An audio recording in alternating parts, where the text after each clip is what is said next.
E esse choque podiam causar danos aqui, se não houvesse proteção extrema. Os japoneses vão além ao construir 3 aterros para absorção de choques entre o equipamento de medição e o campo de tiro. Bem abaixo de mim havia uma fileira de 4 ou 5 canhões. A munição era trazida pelo túnel embaixo dos meus pés. E essa munição seria disparada em alvos no sopé da montanha e também na própria montanha. Mas outras balas eram disparadas no mar. E eu mal posso ver a água entre as árvores aqui. E essas balas disparadas passavam por torres de velocidade, que mediam a velocidade das balas.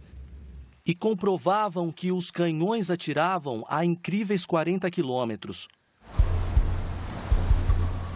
Nenhum outro couraçado disparava tão longe. Com um poderio tão colossal, esses canhões de 20 metros de comprimento pedem munição de tamanho adequado.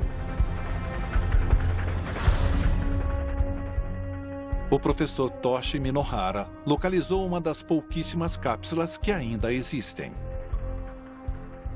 Esta é uma cápsula original, que foi usada no Yamato. Restaram poucas delas. Dá para ver o cone aqui. Bom, este cone caía em pleno ar. E isso foi feito para que o formato dele causasse grandes estragos no casco do navio. Esta cápsula, que perfura blindados, pesa 1.400 quilos. É aproximadamente o peso de um carro médio. Então é como se fosse um carro batendo no casco do navio.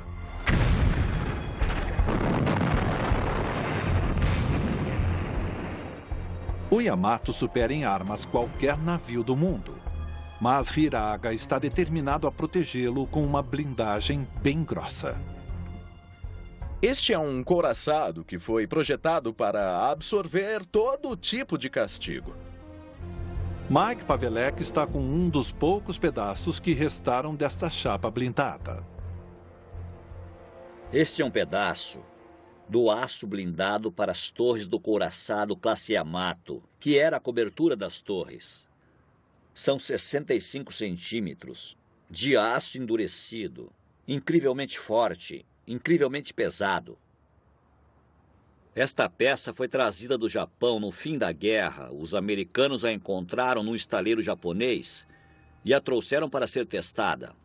Eles a testaram em condições perfeitas e conseguiram penetrar a blindagem. Isto foi conseguido a queima-roupa. Mas esse tipo de tiro nunca teria ocorrido em tempos de guerra, em mares revoltos e a grande distância.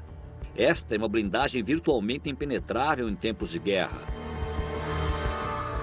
Ela foi a maior blindagem, mais pesada, mais grossa usada num couraçado. Mas o peso da blindagem, combinado aos canhões pesados, causa um grande problema. Todas as peças blindadas que foram para o Yamato correspondiam por 20 mil toneladas de aço. A maior preocupação dos arquitetos navais, no Japão, era como manter tanto aço flutuando. Se os grandes navios japoneses quiserem enfrentar a Marinha dos Estados Unidos, eles precisarão de uma abordagem nova ao projeto de couraçados.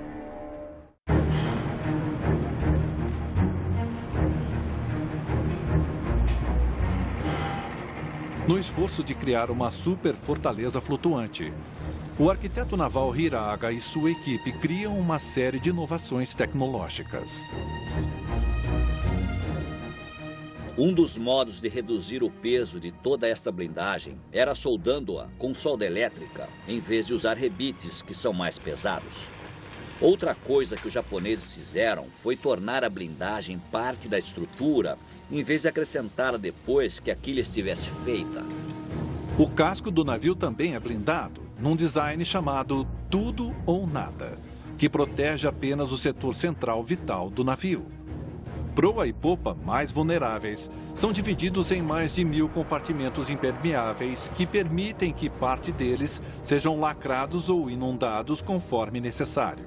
Esta flexibilidade permite que o Yamato estabilize se seu casco chegar a ser rompido. Os japoneses estão confiantes de que, quando flutuarem o navio pela primeira vez, ele será insubmergível.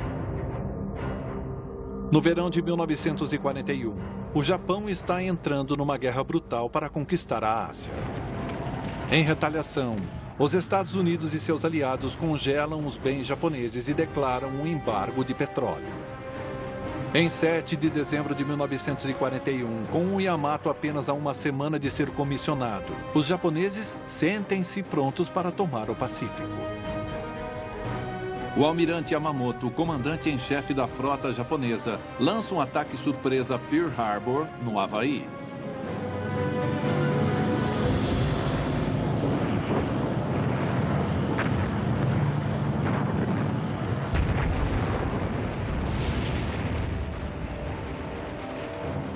O Japão está em guerra com os Estados Unidos.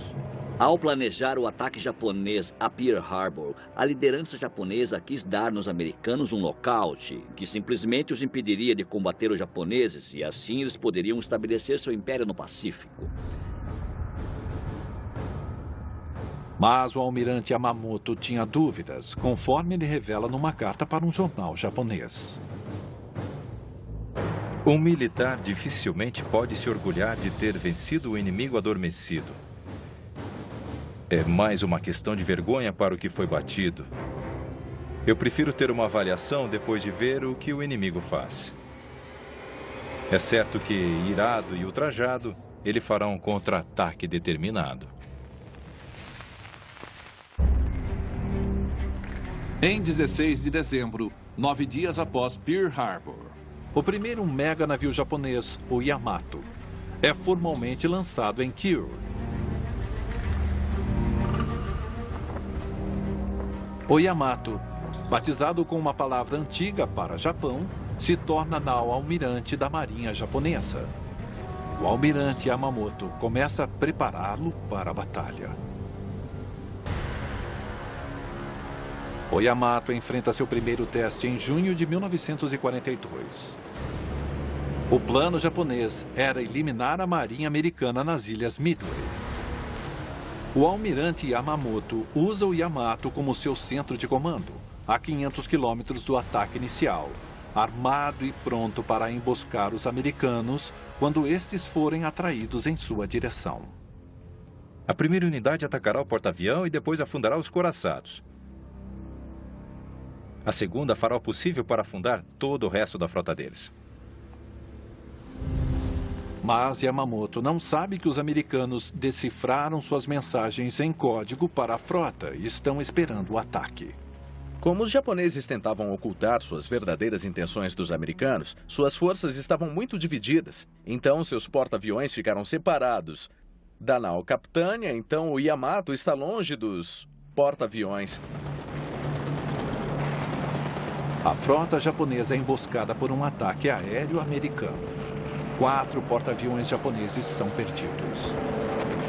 Apesar de seu poder de fogo, o Yamato pouco pode fazer.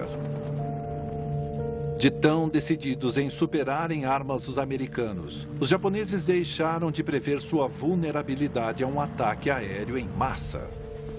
Percebendo sua fraqueza, os japoneses mandam seu mega navio Yamato e seu recém-lançado navio irmão Musashi para um porto seguro. O pequeno atol de Truk, na Micronésia, é o centro de fornecimento militar do Japão no Pacífico. Com extensas defesas de artilharia, Truk também é uma das bases navais mais protegidas do mundo.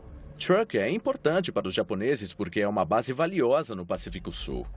É de lá que eles podem conduzir operações e armazenar aeronaves e munições, e sem isso, seu alcance dentro do Pacífico Sul fica altamente restrito.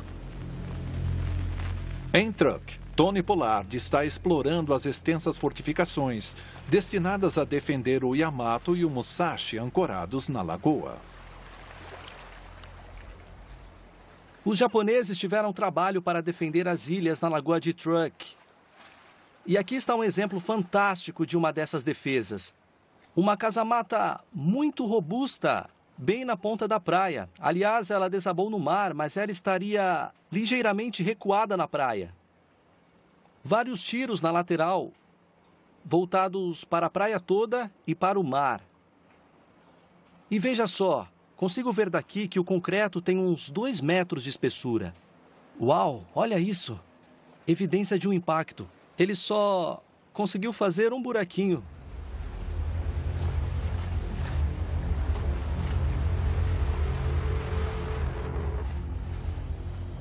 O interior é pequeno, não devia haver mais de 3 ou 4 homens aqui. Em combate deve ter sido uma posição bastante desconfortável, sempre com a sensação, eu imagino, de que estando aqui seria difícil sair. E o mais incrível é que por esta abertura de tiro, eles deviam ver os supernavios, o Yamato e seu irmão Musashi.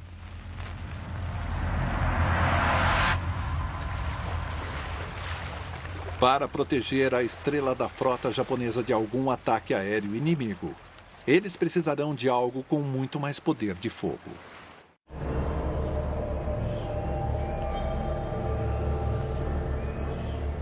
No meio da selva do atol de Truk estão restos fantásticos das armas terrestres, usadas para defender os mega navios do Japão. Oh, veja isso! Que incrível! E a prova aqui são os 2 canos. É uma montagem dupla, o que indica ser um canhão antiaéreo. Quase todos foram levados embora e desmontados após a guerra. Veja o tamanho disso. Ele é projetado para girar 360 graus e ficar em um ângulo levantado para poder atirar cápsulas em aviões atacantes.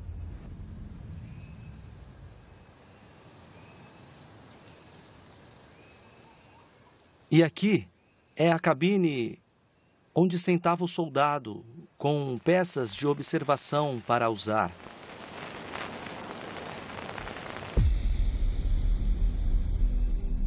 Dá para imaginar um homem sentado aqui, olhando para o céu. E ele é uma das maneiras pelas quais o canhão é controlado.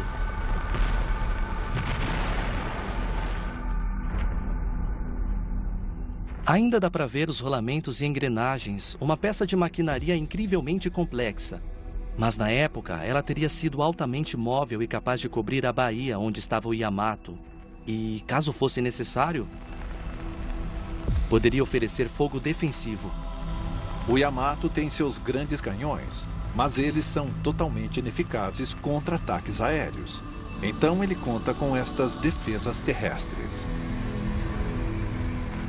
Eu não teria gostado de estar aqui quando esses canhões eram disparados. Não é bom para os tímpanos.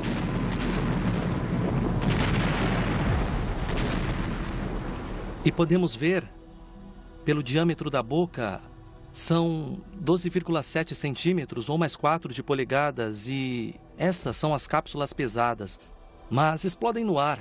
Então a meta é derrubar os aviões do céu e os canos duplos permitem disparos em alta velocidade.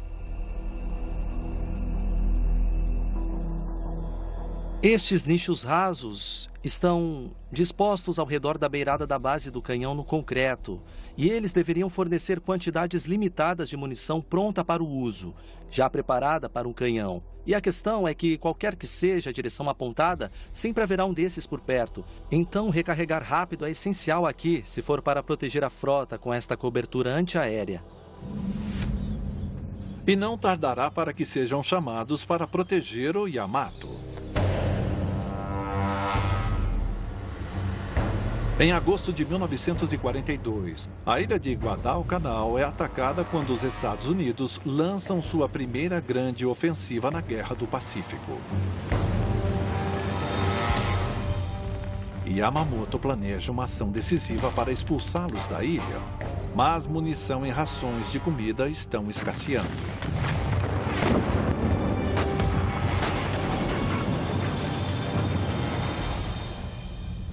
Temos que mandar mais suprimentos para nossas tropas.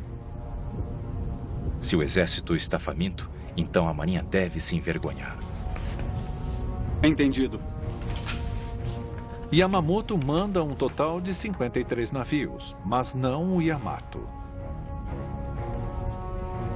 Temendo que a nau almirante da marinha fique exposta e incapaz de repelir um ataque aéreo, Yamamoto a mantém no abrigo da lagoa de Truk e a usa como seu centro de controle.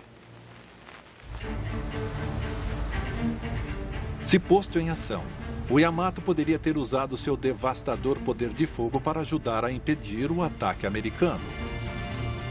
Mas o poderoso couraçado continua ancorado em Truk e logo Guadalcanal cai. O Yamato ficou em Truk por 8 meses e por isso seu apelido entre os soldados era Yamato Hotel. E sendo marinheiro, você tinha muito orgulho de estar lá, porque tudo era bom, tinha até ar-condicionado. Com a guerra em curso, a Marinha Japonesa efetua um recrutamento. Um de seus novos cadetes que irá para o Yamato é Mitsuru Yoshida, de 20 anos. Querida mãe, o treinamento vai bem. Sinto falta da faculdade, mas estou fazendo muitos amigos. Falamos do Yamato hoje. Espero que um dia eu possa navegar nele. Se ele não der medo nos americanos, nada dará. Enquanto o Yamato permanece em Truk, em abril de 1943, o almirante Yamamoto visita a linha de frente. Mas, perseguido pelos americanos, seu avião é abatido e ele morre. Em seguida, os americanos voltam sua atenção à lagoa de Truk, e os navios japoneses escondidos ali estão prestes a passar pelo teste mais duro de todos. Quem gosta de pesca, gosta de tranquilidade, de encontrar os amigos e aproveitar a natureza, certo? Errou. E errou feio. Está aberta a temporada de pesca, Norte versus Sul. Estreia quarta às 11h15 da noite, no National Geographic. Meu nome é Evandro Rocha Ferreira. Eu não vou enterrar outro filho. Esse cara roubou 5 falsos papel e levou pro Dendê. Eu queria justiça, não vingança. Esse cara é esperto. O senhor não tem a mínima ideia de quem o senhor tá falando. Isso não vai ser a sua vingança pessoal, tá entendendo? Ele vai ser grande. Eu sou o Evandro do Dendê. Vou te explicar direitinho o que vai acontecer aqui. Anda tranquilamente na favela onde eu nasci. Séries imperdíveis para ver sem parar é no Fox Premium. Assine já. We're not alone. There are other human beings on Mars now.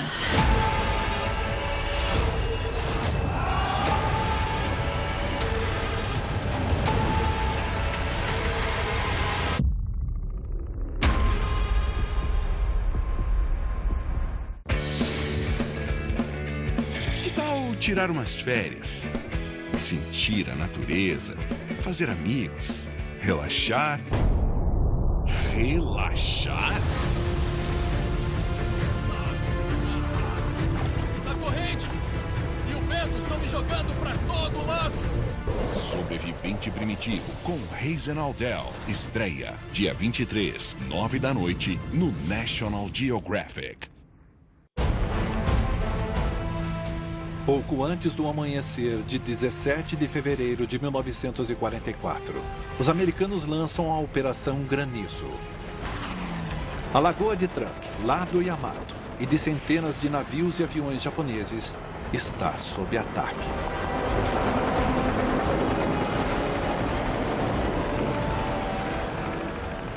Mais de 500 aviões foram usados nesse ataque, lançados de 9 porta-aviões. Navios de guerra americanos cercaram o atol, esperando os navios japoneses tentarem fugir para que fossem abatidos como tubarões. Isso levou as defesas ao teste máximo. Os japoneses são pegos totalmente de surpresa. Com apenas um punhado de aviões podendo decolar, cabe às baterias antiaéreas defender a frota.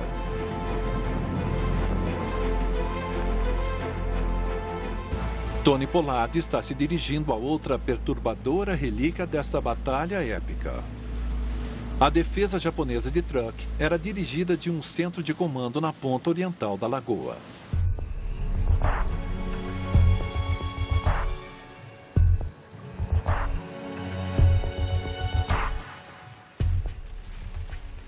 Veja esta coisa, ela quase foi engolida pela mata. Mas quando você passa pelas plantas, olhe, é uma estrutura de respeito. Ela tem 2 andares. Temos estas portas e janelas pesadamente reforçadas. Um prédio muito importante. Tem marcas de tiro na parede, onde balas de metralhadora de um avião americano fizeram um caminho no concreto.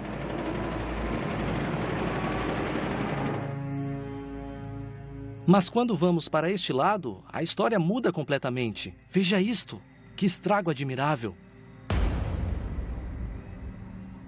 A bomba passou diretamente por aqui. É como um instantâneo da Operação Granizo, o ataque americano. Deve ter sido um acontecimento e tanto. Os aviões americanos chegando, descarregando suas metralhadoras, varrendo tudo. E isso serve para mostrar que você pode usar todo o aço e concreto que quiser, mas se o inimigo tiver determinação, coisa que os americanos tinham, ele pode acabar com o lugar. Esta demonstração de poder de fogo aéreo lança dúvidas não só sobre as defesas da ilha, mas sobre o próprio Yamato.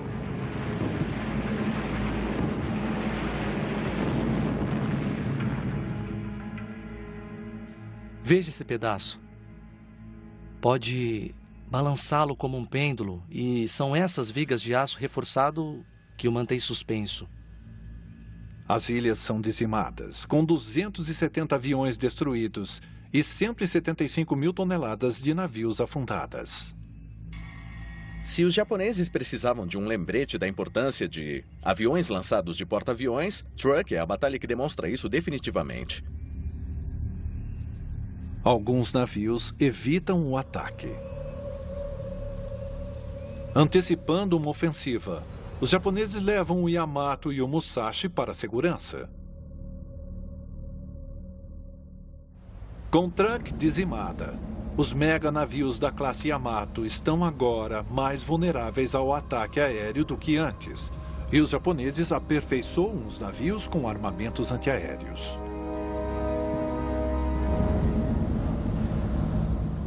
Eles instalam mais de 100 canhões adicionais.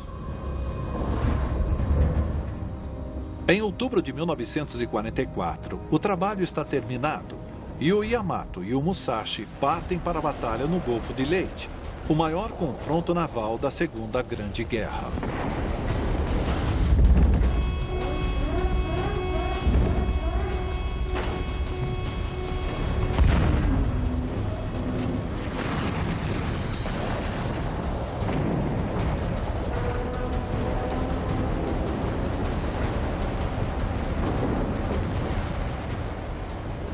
O Yamato finalmente tem a chance de usar seus canhões de 26 centímetros contra navios americanos, atingindo pelo menos um porta-aviões.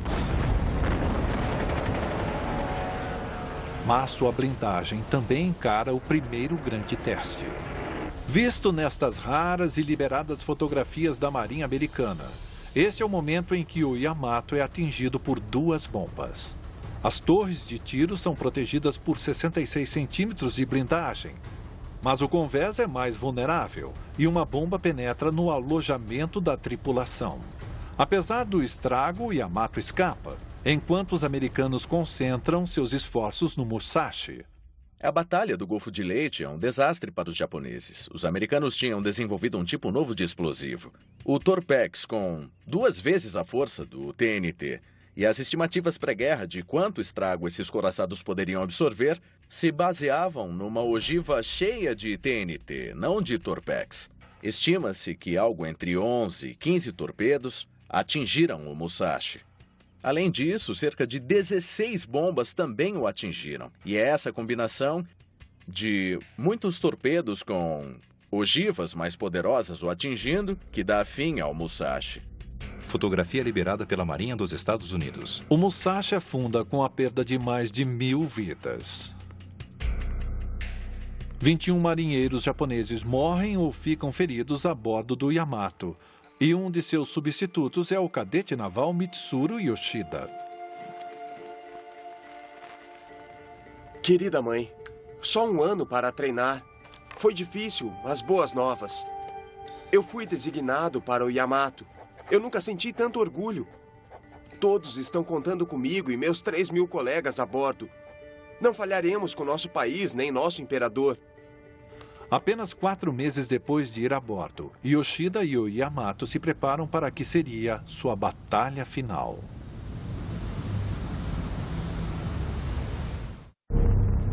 Em 5 de abril de 1945, o Yamato, último mega navio sobrevivente do Japão, é convocado para defender a terra japonesa.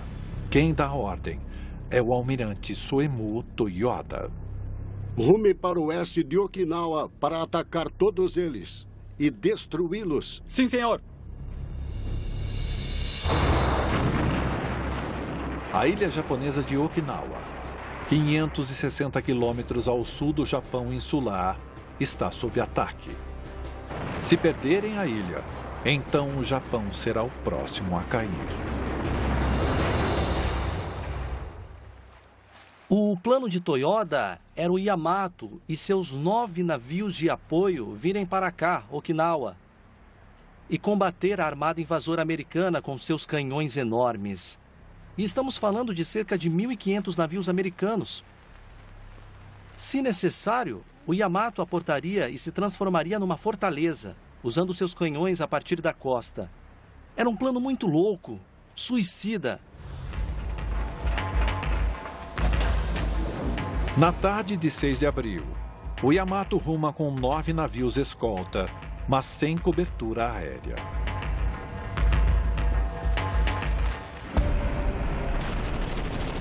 Em Okinawa, a batalha está transcorrendo naquele que seria o maior ataque anfíbio da guerra no Pacífico. Neste estágio, a Marinha Imperial Japonesa está lançando mão de aviões kamikaze, foguetes e barcos, e também navios kamikaze na invasão de Okinawa. O céu está escuro com os japoneses atacando os navios que dão apoio à invasão de Okinawa. Cenas de aviões mergulhando e bombas inimigas caindo perigosamente perto.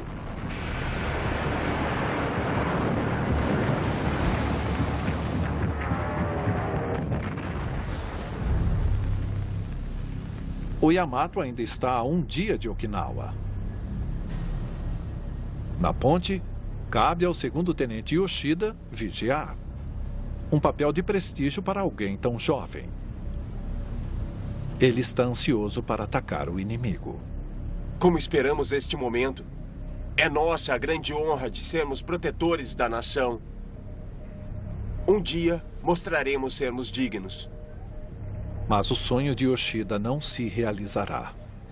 Acontece que o Yamato é interceptado antes de chegar a Okinawa e ele é bombardeado com muita força. Alerta geral! Tem vários aviões se aproximando. Contato, 3 formações grandes se aproximando. Às 12h32, cerca de 150 aviões inimigos saem das nuvens densas. E tudo vira um inferno. São os americanos! Os novos canhões antiaéreos fazem o que podem. Mas sem cobertura aérea, o Yamato está exposto. Tem mais de 100 aviões inimigos!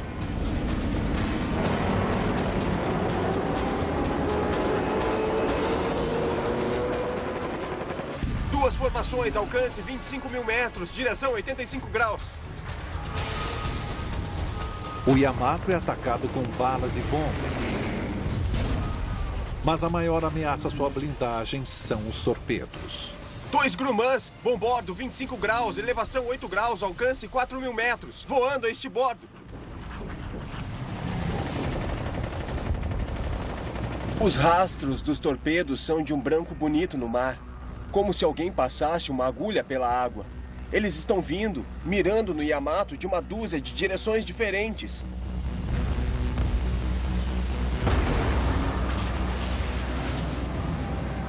Vários torpedos entram a bombordo. O que os americanos descobriram é que o melhor modo de afundar essas coisas é atacando só de um lado.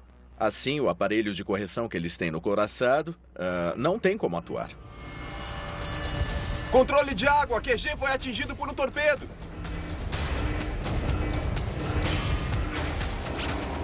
Sem esta sala de controle, o Yamato não tem mais como bombear água pelos 1000 compartimentos projetados especialmente para estabilizá-lo.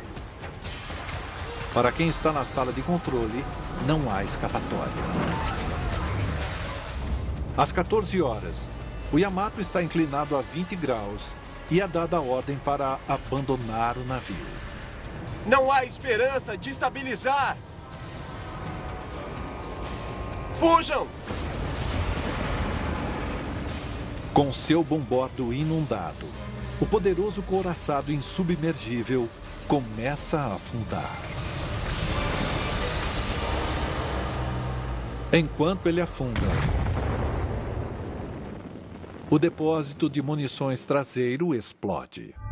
Fotografada pela Marinha dos Estados Unidos, a imensa coluna de fumaça se estende quase 6.000 metros pelo ar e pode ser vista a quase 200 quilômetros de distância. De qualquer modo que você analise, eu sei que é uma arma de guerra, mas ainda é uma peça de engenharia fenomenal, é uma embarcação majestosa. E acabar assim, dessa maneira, é trágico. Muito embora seja uma arma de guerra. E claro, a maior tragédia de todas é que cerca de 3.000 marinheiros japoneses afundaram com ele. 276 homens são salvos, inclusive Yoshida, que é resgatado por um dos navios escolta do Yamato. Mas a Marinha do Japão levou um golpe fatal. E 5 meses depois, o Japão é derrotado. O Yamato e o seu navio irmão Musashi nunca são realmente usados no papel para o qual foram projetados. Afundar outros navios de longa distância, operações de apoio em terra, além de poderio naval no mar. O problema foi que eles eram um símbolo do poderio naval do Japão Imperial, que houve uma certa relutância em usá-los caso desse tremendamente errado. E assim, quando eles entram em ação, já não há mais tempo. E a história do Yamato e de seu navio irmão Musashi é, de fato, uma história de oportunidades perdidas. Quando termina a guerra no Pacífico, Mitsuru Yoshida se torna um banqueiro de sucesso e escreve suas memórias na missão final do Yamato. De modo semelhante aos mega navios nazistas Bismarck e Tirpitz, o Yamato marca o fim da era dos couraçados. Porta-aviões agora dominam os mares, mas o Yamato tem um legado duradouro, como um dos últimos couraçados a afundar em combate.